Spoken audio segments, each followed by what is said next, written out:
Jim, are you going to lead us?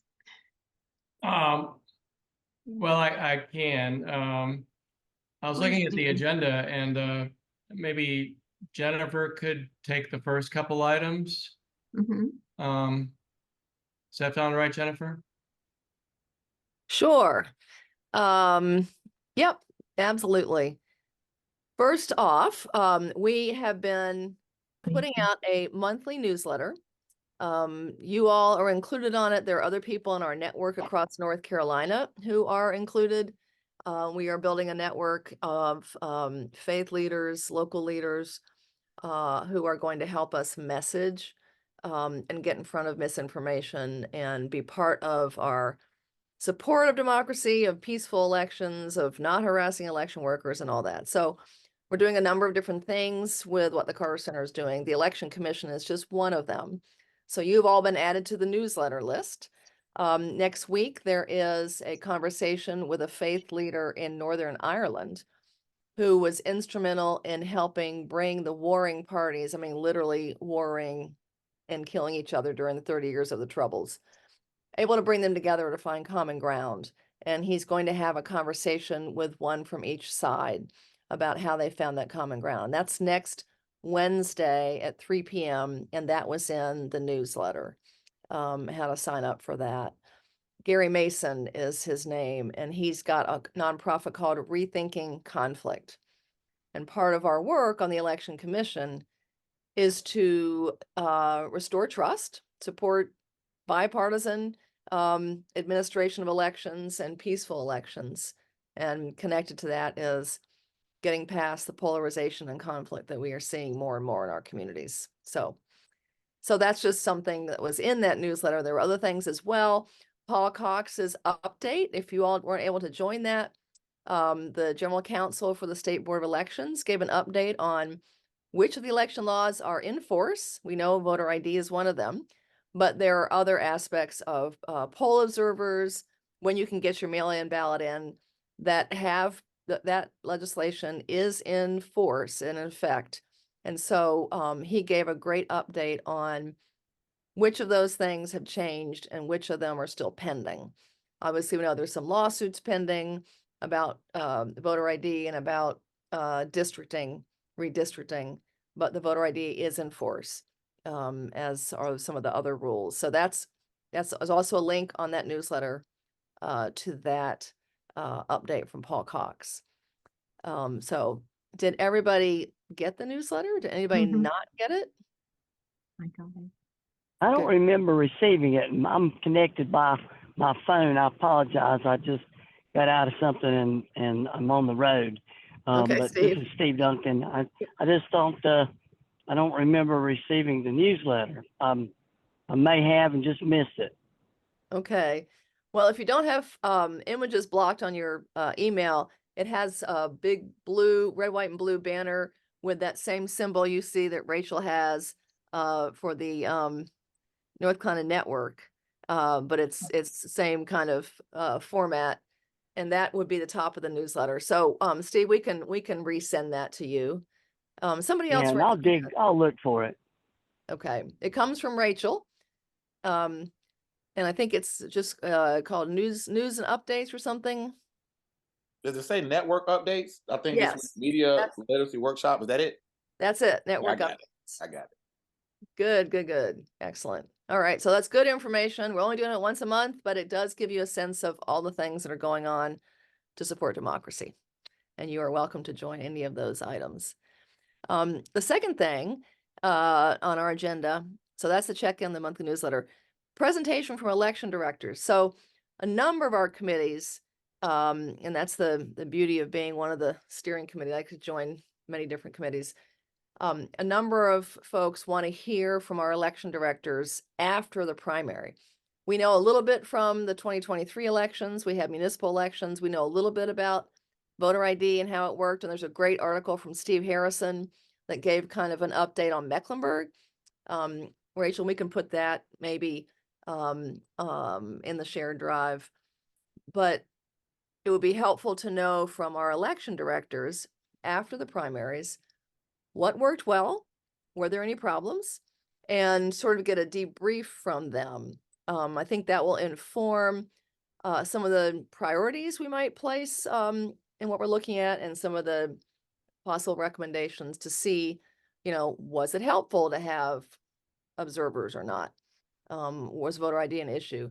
Now, for this committee, probably not as much is going to be revealed by how things went in the primary, just because you can't really, the early voting has not really changed on current laws, but it's still going to be interesting to hear how things went.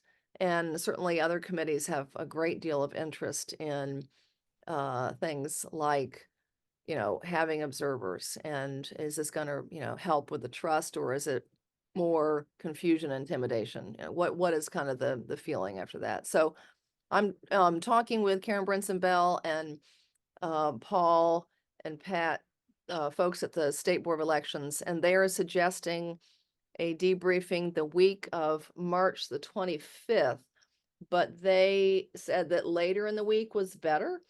So like the 27th, 28th, or 29th.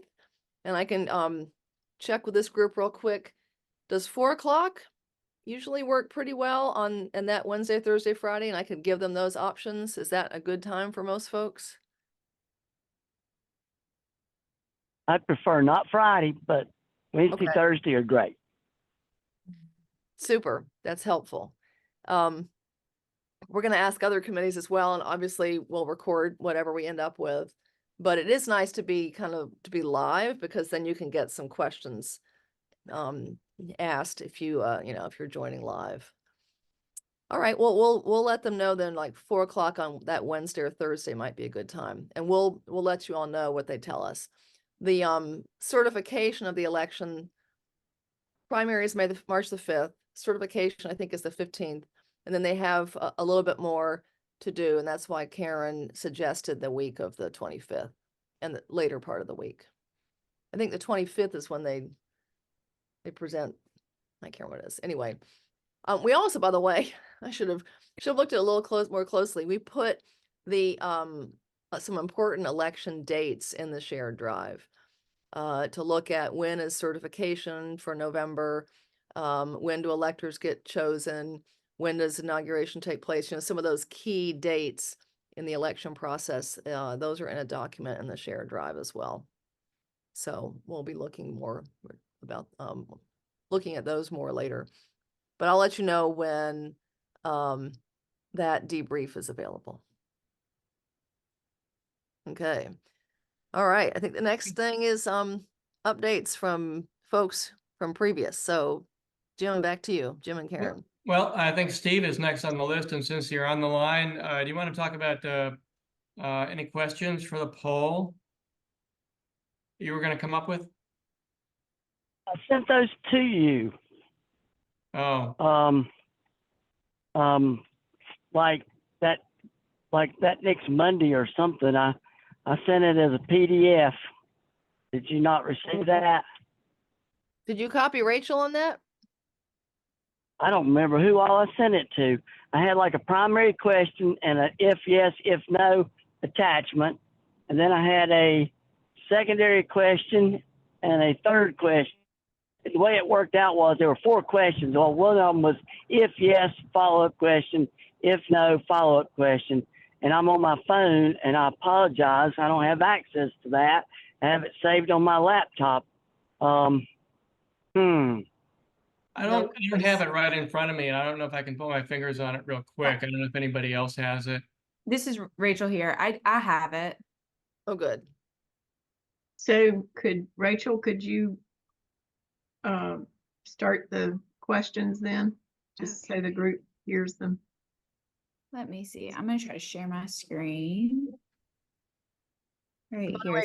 Now, I wasn't really sure who to send them to, so I kind of maybe just sent them to you, Miss Roberts, Jim, and Rachel, because I didn't know if y'all wanted to work on them, throw them out, disband them, laugh at them. I wanted y'all to be able to do that in private. Well, I was just going to say Rachel's the important person to get this, because she's been compiling them and sending them on to Michael Bitzer. So there you go. Do y'all see that? Yep. Mhm. All right. Steve, you want to just go over them briefly? I don't have Oh, them you in can't front of see 'em. me. You can't see them. No, I'm literally, I had some stuff I had to do in Asheville, and I am now driving back to Rutherfordton. Gotcha. I thought I was going to be done at 2, and I got done at 2:58. So there you have it.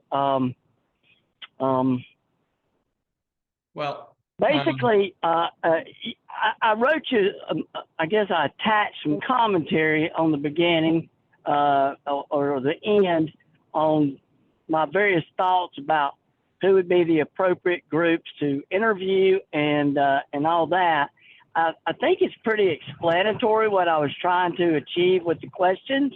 And if you want to just, I'm just suggesting, but read, question 1 out loud and see what thoughts are, and everybody else can read all the rest of my commentary that came through with that PDF as they feel they may choose to. But that would be one way I can do it while I'm driving. And I'm sorry, I didn't know. I had forgot that I had this appointment on Friday afternoon. No worries. We have it all up in living color from Rachel. So Jim, you want to just read it out? okay, starting with, did you vote early in any prior election? Is that the? Yep.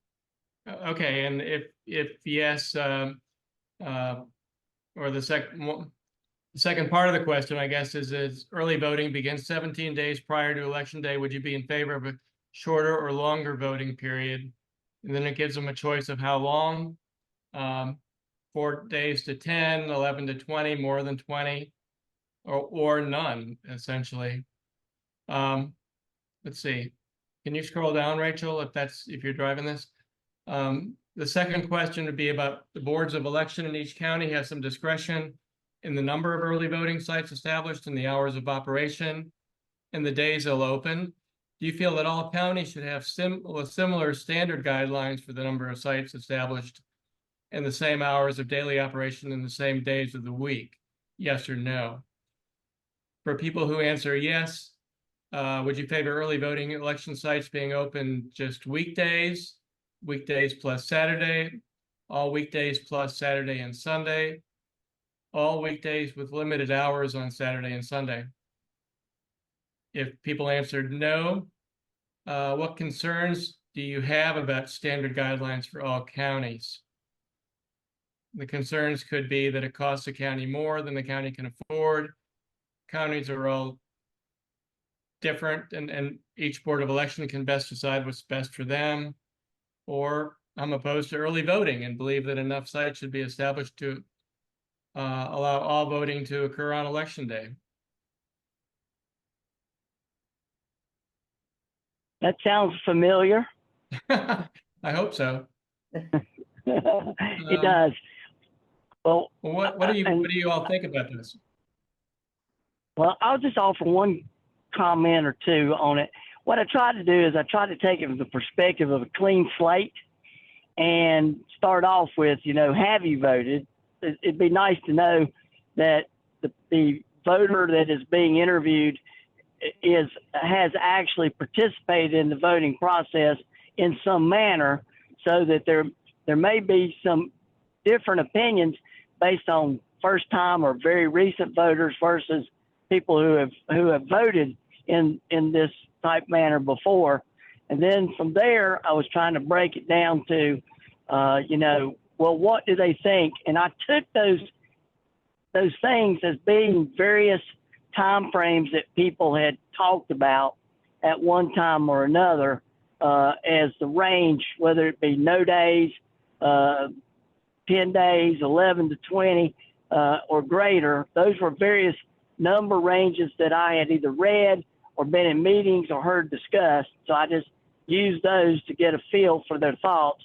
And then I kind of rolled it into, well, we did have a lot of interest in the differential between counties and how each county, for either lack of money or maybe political purposes or whatever their choices are, I tried to figure out how to ask what reservations did people have about early voting because it gives us some idea as to what the thoughts may be as to why they may be for it or opposed to allowing a standardized statewide set of guidelines so that everybody is the same, which I kind of gathered in my notes from our meeting was something that we all felt very, very favorable towards.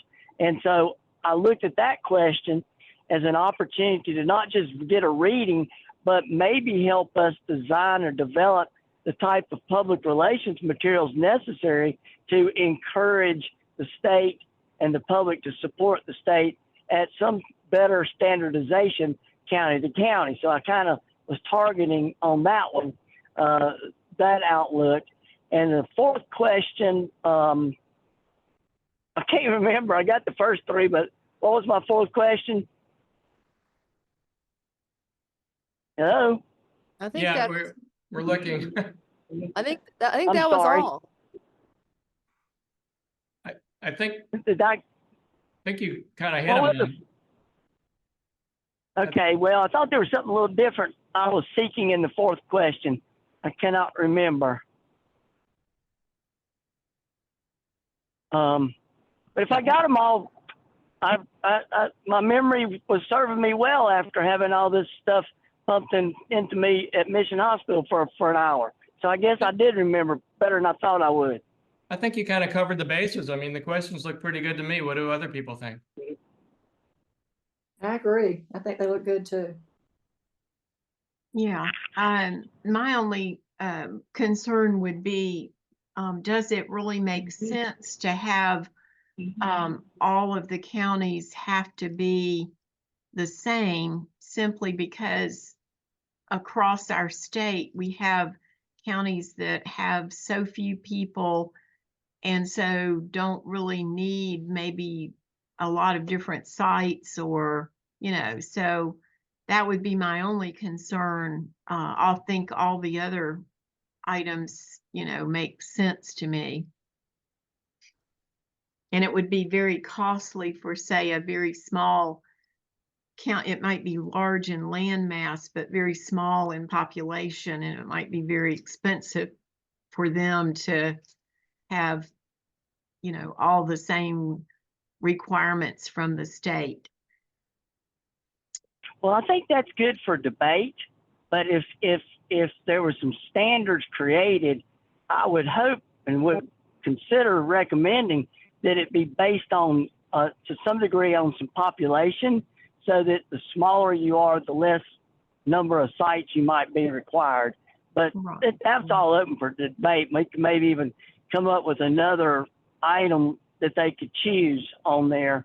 But I just know that we don't want any particular county, no matter what size they are, to, in my opinion, manipulate how that works or where it works to the advantage of one idea or candidate or party than another.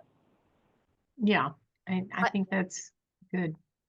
I think concern. you could reword the question, because, Karen, you're absolutely correct that a county with 20,000 people doesn't need the same number of sites as one with 1 million. You could reword it to say the same number of sites established based, per population size or something. So Per voter, yeah. per vote, yeah, so that, a county had to have one site for every 20,000 voters or something. Would that be useful? Because we did have some discussion about standardization and about, like some counties might have a Sunday voting and some counties wouldn't. And would that be fair? I mean, that's Right. that kind of thing.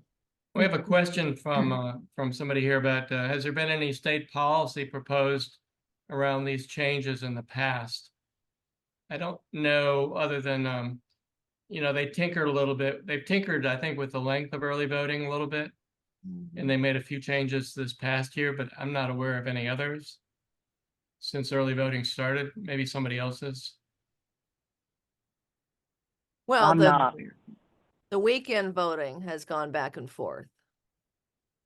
Whether or not they should be voting on Sunday particularly, has been debated. I can't remember if there was actually a prohibition passed one year. I know in our county, they voted this time for just one due to cost, Mhm. one Sunday out of the days.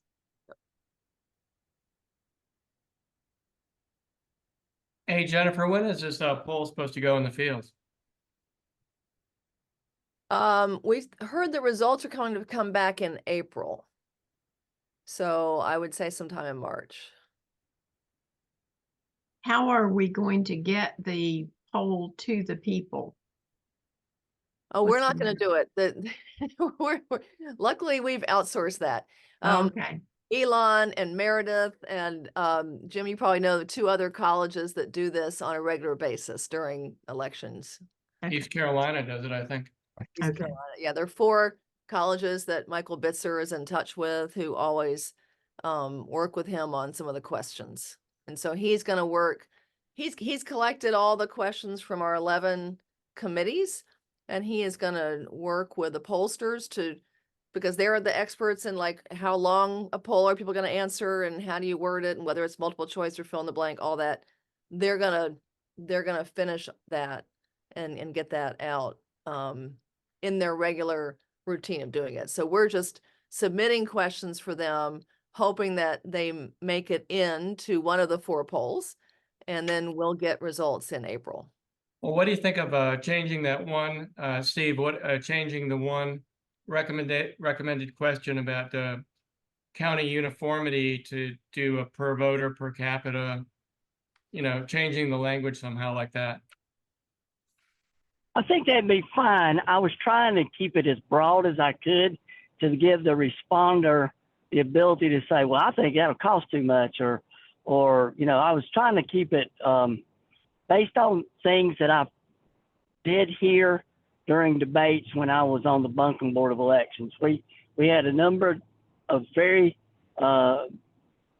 commentary-filled discussions on the hours, number of sites, which days we would use, and it covered everything from think everybody should vote on Sunday and Saturday to no weekends to half days, and it involved the cost.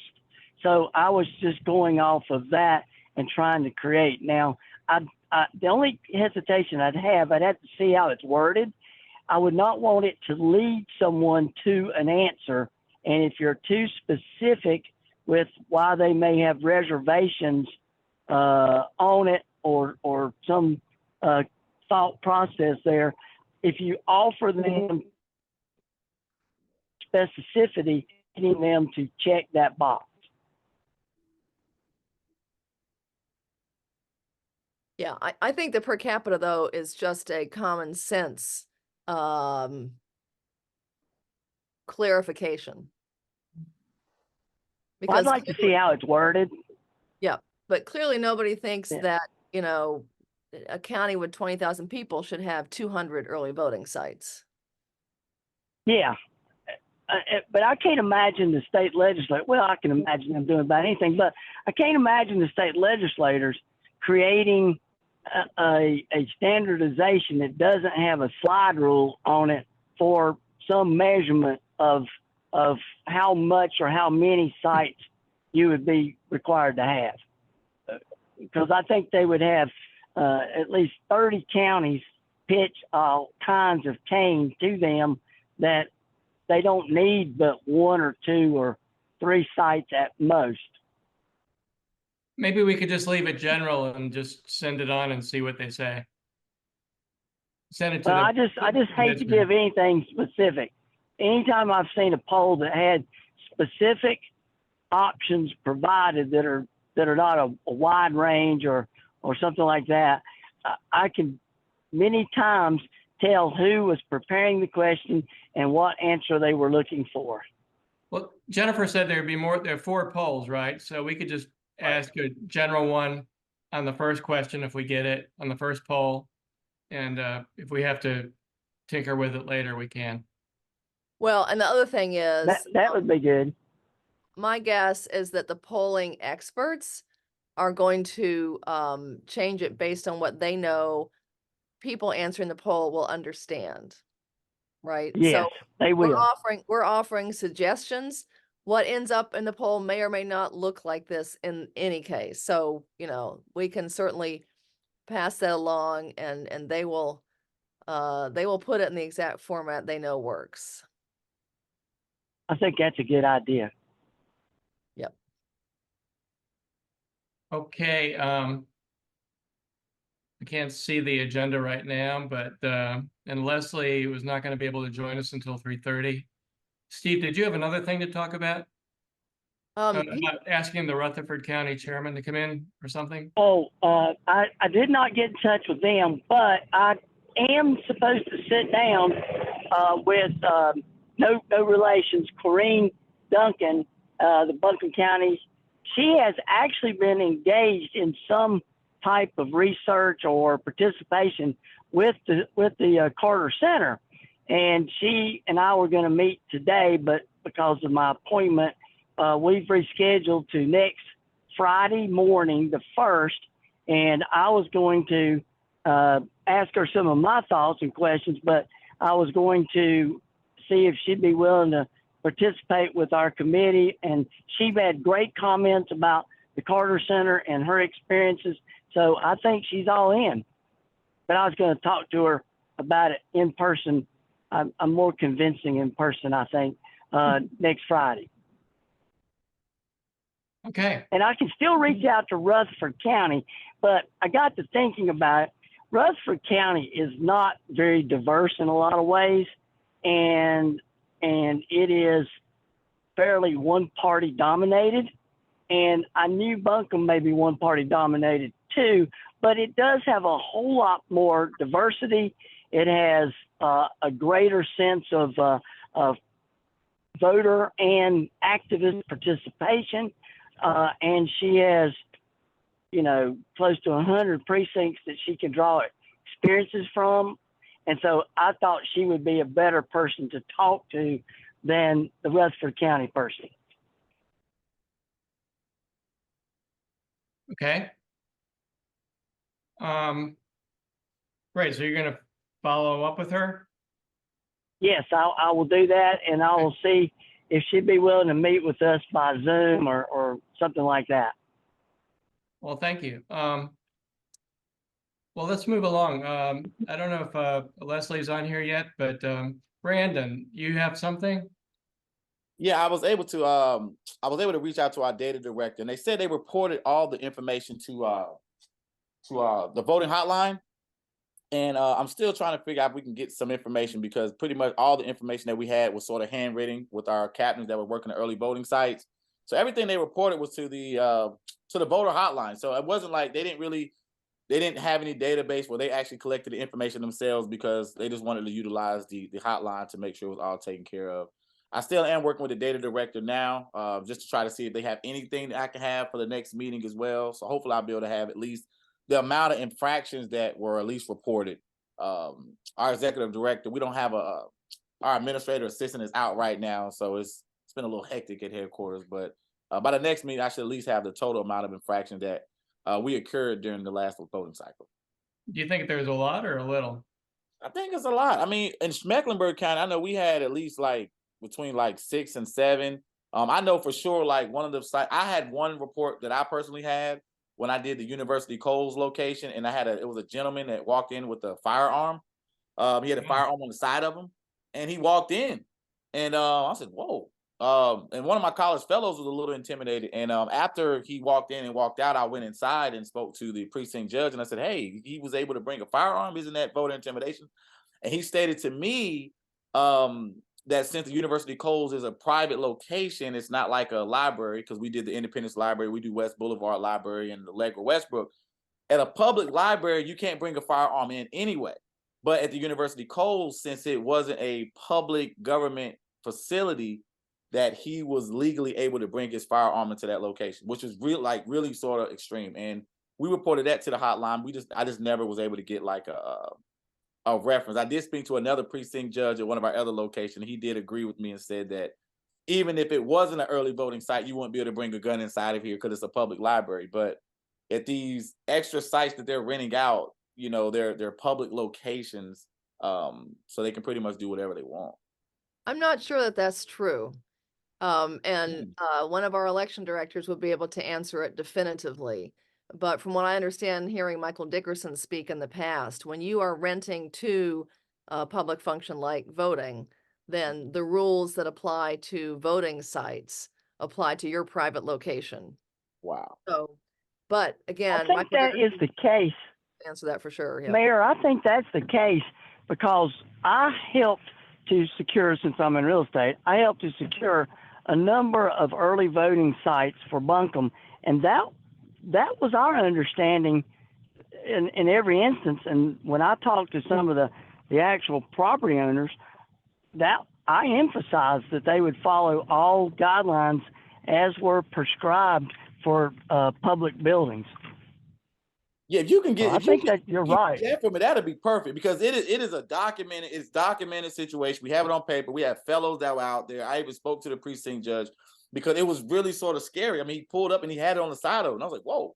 And it just alarmed me. And the guy was like, well, no, he was okay. I'm like, how? That's like voter intimidation. That should be a really big issue. And it was a wild guy. He pulled up with his music really loud. So it was crazy. I was intimidated, but that was the precinct judge issue. So if you let me know that'll be perfect. And I should have some more information by the next call for sure.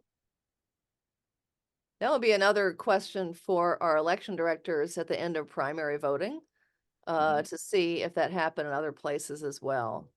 And part of the challenge is that not every precinct judge may know all the rules.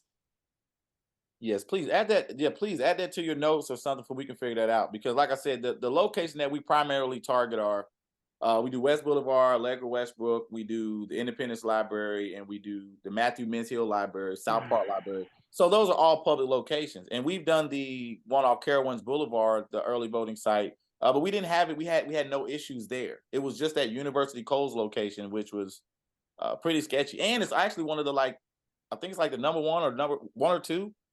Always one or two highest traffic early voting sites. So it was just really scary for them to be able to do that. Also, little things like that I have seen that I'll also get in line that they have. You know, they have the barriers, right? Where because we do nonpartisan work, so we're just doing get out to vote. But you've seen it's been signs where I've seen the barriers moved and not in the right places, a little bit further away than they should be, or a little bit closer. So we've noticed the incidents like that.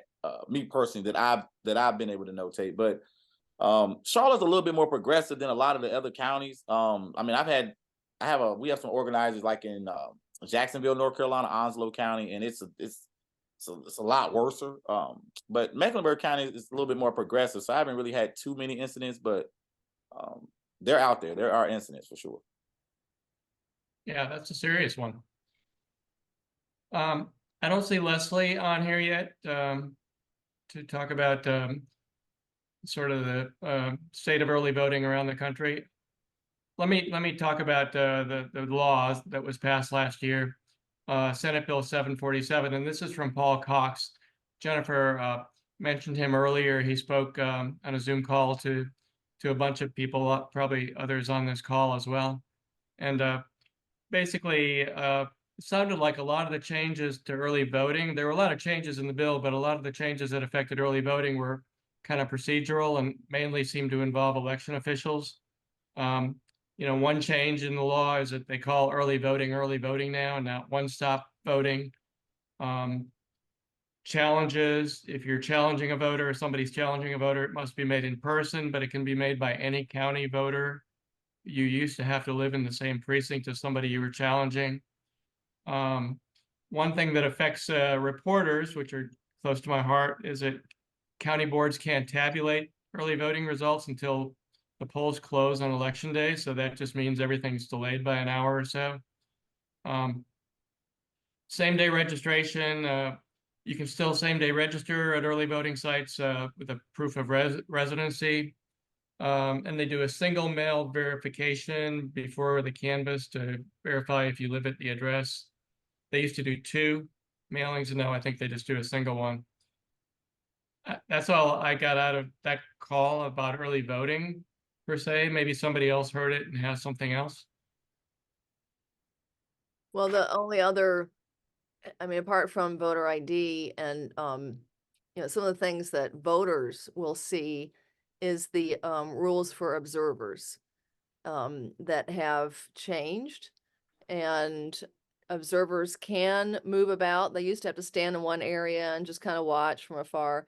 Now they can move about with it, be within 6 feet of a voter. They can't watch what you're doing when you vote. They can't talk to you, but they can wander around. They can go in and out, which was not the case before. And so the concern, again, Brandon, when you get back the information, I don't know that many observers in the primaries, but it'd be interesting when you get back your information to see if anybody felt like the observers were getting in the way or kind of intimidating them once they got into the polling site. So we'll have to get, that could be part of our debrief at the end of March. Yeah, and that'll be good because we'll be doing some get out the vote efforts anyway. So we'll have some during the primary. So we'll be doing 4 or 5 of the locations. So I'll be able to give you even more information about like what's happened during this primary as well. So we'll have just even more information. Great. Good to have someone Leslie, on the ground. Leslie, welcome. So you did best practices about early voting, looking at around the country. So what did you find? So we're right in the mix in terms of what is more common, right? In terms of our length of time. Obviously you saw that I highlighted the outliers, right? Some folks give 49 days and then some only 7. And of course, 4 states don't have early voting at all.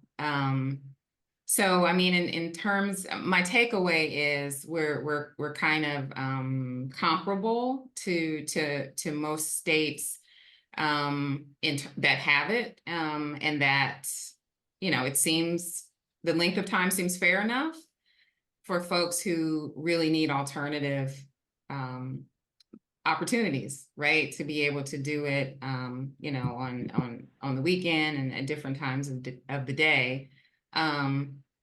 But for me, the question is always,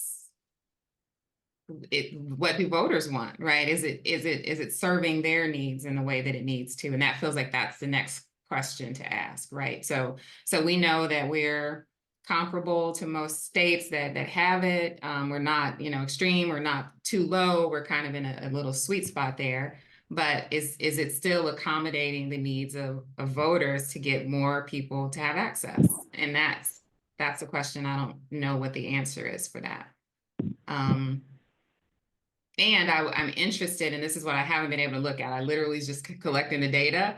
Is I needed to. I'm sorry I didn't. I wanted to have a 3rd column that shows their voter turnout, and I will work on that so we can ask ourselves: do the folks that allowed more time have a better turnout in their elections? Are their numbers higher? Because to me, that's the sort of sweet spot to understand if it really makes a difference. So I will work on that and before our next meeting. That's great. But I did want to add in, I think you all were talking about some of the changes. So I just had my chief judge meeting, and there's this other little thing that's been added, and that is that we have to track. There's a tracking sheet. Maybe you said this, Jim, I don't know. There's a tracking form now. So for people that are helping voters, I'm now expected, if they're in my enclosure and at my precinct or my polling site, to track that and to make that determination, right? So traditionally, if someone's, blind, or if someone is, their child or their older child comes with them to help them, they were allowed, we would ask the voter if they wanted to help, and then that person could support them. And now I've got to make the determination if that's someone that, that I need to be tracking everybody that comes in and is helping someone else, if they're not voting also, right? So if a spouse comes early in the morning and then so anyway, it just feels like this election is different.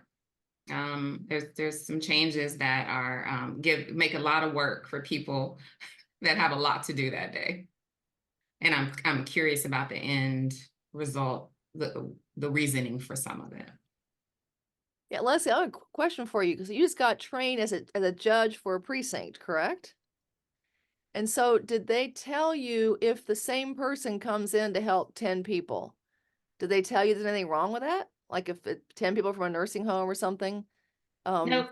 No, they just told us we're tracking it now. Right. So that's another step. Now I've got to ask this person their name and get all this information from them while we're trying to do everything else. But I suspect that's the reason that maybe they're thinking there's some nefarious group or person who's bringing people in and telling them how to vote.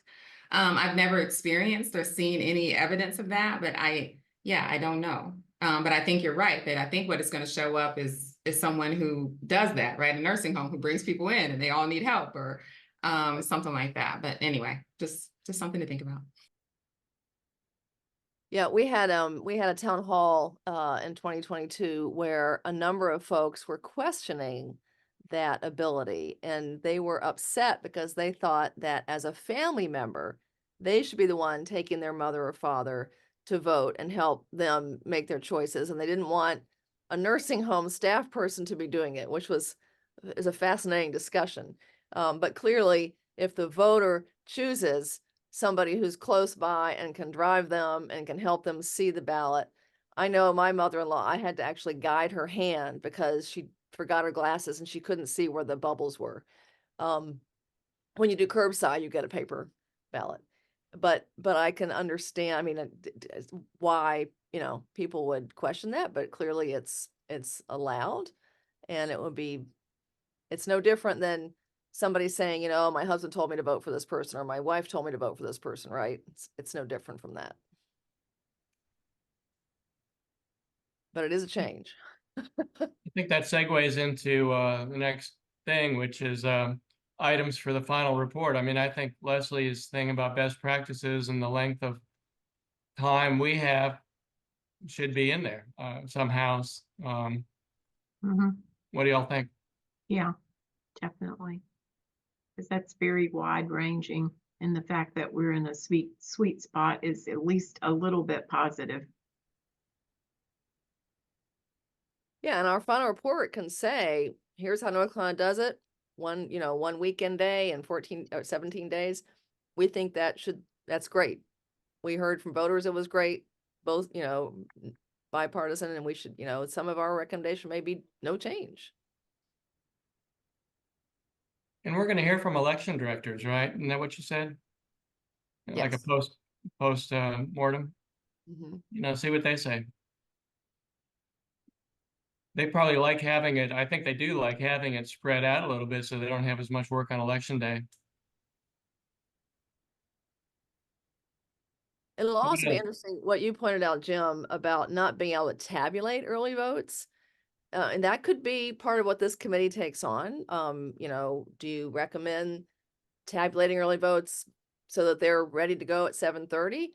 Or does it not make any difference to have to wait and start tabulating at 7:30 so that the first results don't get out into the media until 8:30 or 9, right? Kind of what?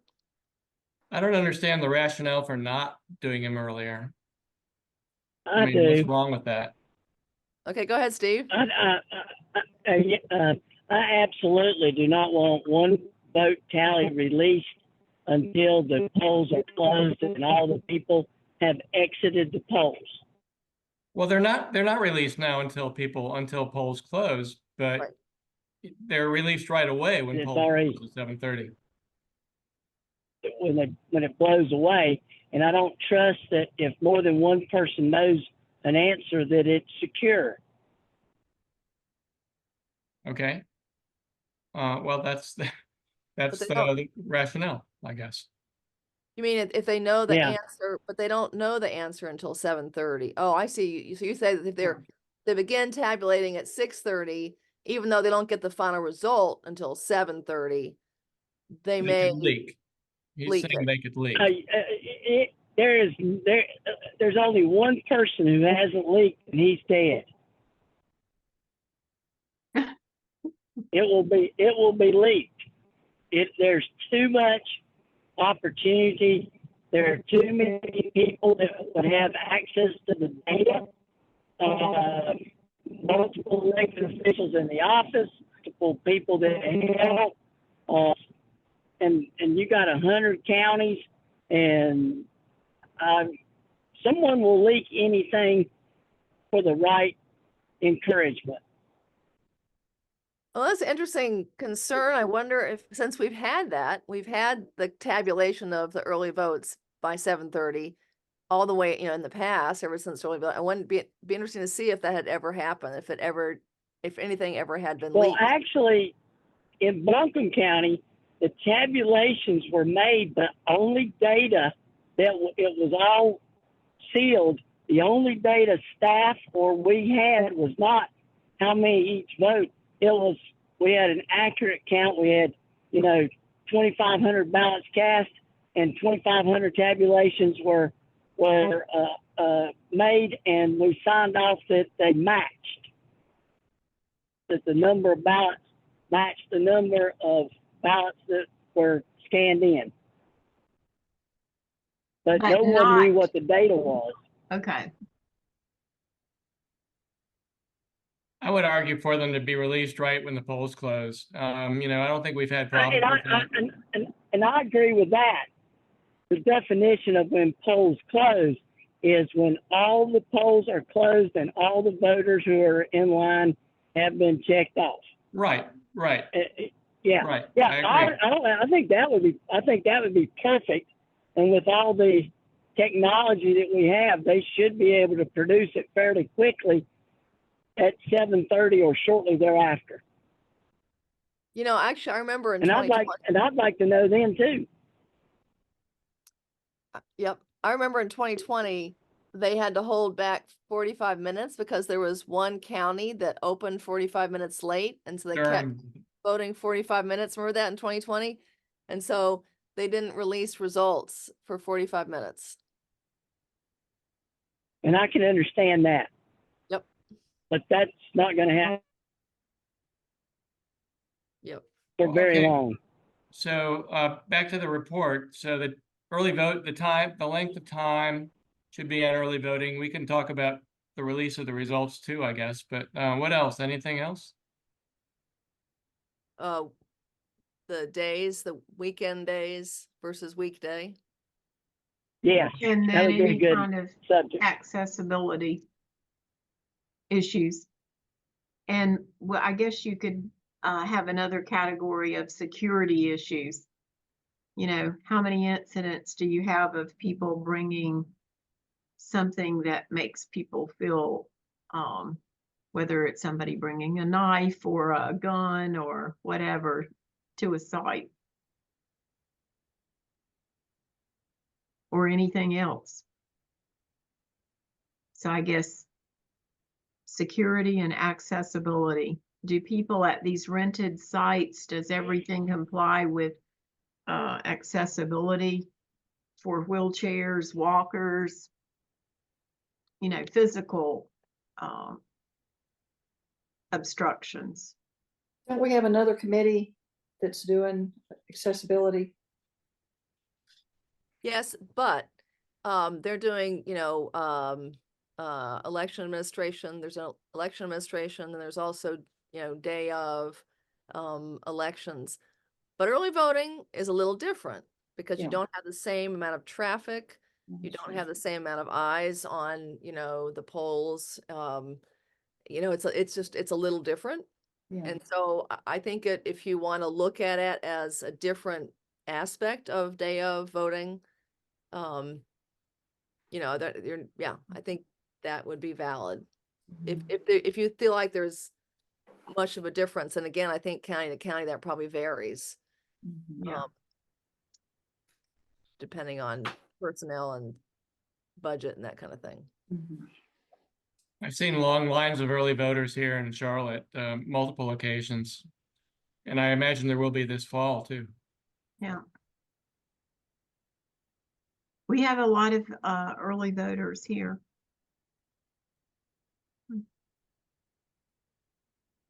Anything else, Mayor, Jennifer? I think we're Good. Anybody else? Hmm. Anybody else want to add any other topics to really delve into for our final recommendations?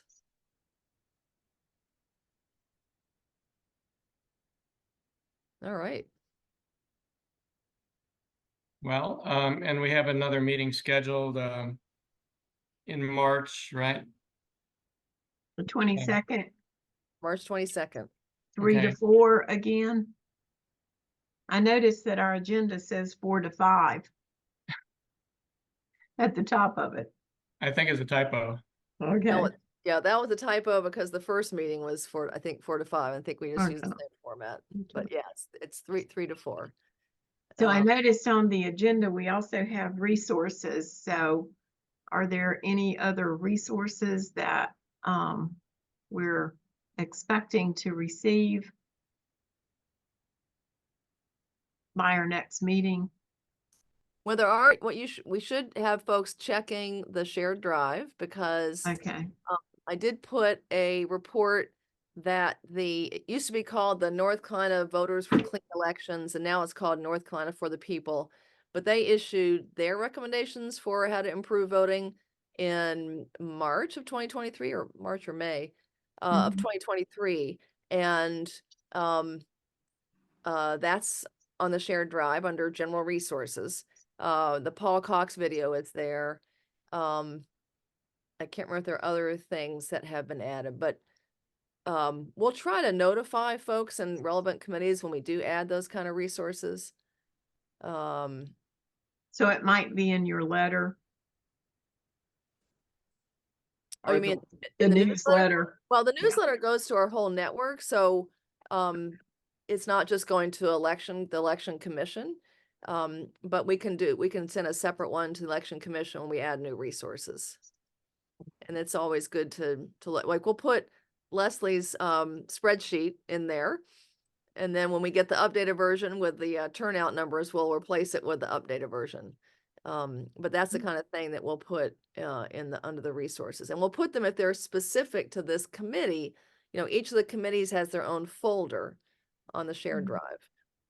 Ones specific to this committee will go under the committee, and then ones that are more general will go under general resources.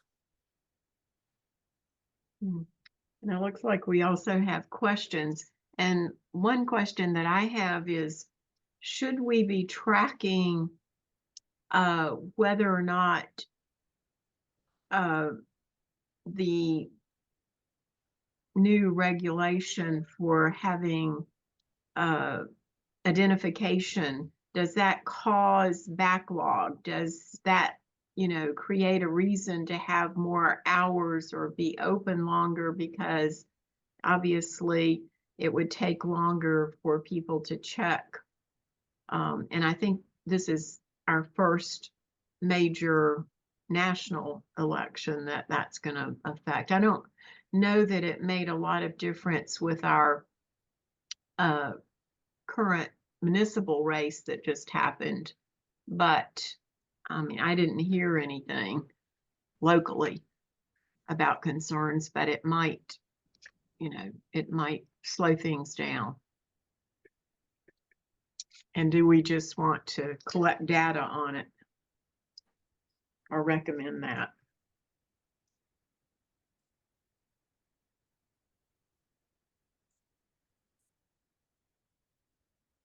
Sorry, while you were talking, I was just thinking about Steve Harrison did a great microscopic look at at photo ID in Mecklenburg County.